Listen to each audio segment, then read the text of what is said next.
നെയ്യാട്ടത്തിന് ശേഷമാണ് ഭണ്ഡാരം എഴുന്നള്ളിപ്പ്. ഉത്സവ ആവശ്യത്തിനുള്ള സ്വർണം, വെള്ളിപ്പാത്രങ്ങളും ഭണ്ഡാരങ്ങളും തിരുവാഭരണങ്ങളും ചപ്പാരം ഭഗവതിയുടെ വാളുകളും വാദ്യഘോഷത്തോടെ കരിമ്പന ഗോപുരത്തിൽ നിന്നും എഴുന്നള്ളിക്കുന്ന ചടങ്ങാണിത്.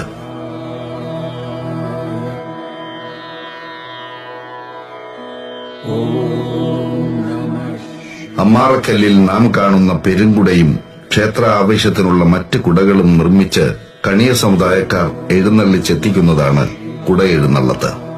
ഭണ്ഡാര എഴുന്നള്ളത്തിനോടൊപ്പമാണ് ഇക്കരെ കൊട്ടിയൂരിൽ സൂക്ഷിച്ചിരിക്കുന്ന തിടമ്പകളും മുതിലേരിവാളും സ്ഥാനികരുടെയും ഗജവീരന്മാരുടെയും അകമ്പടിയോടെ അക്കര സന്നിധാനത്തിലേക്ക് അർദ്ധരാത്രിയോടെ പ്രവേശിക്കുന്നത്.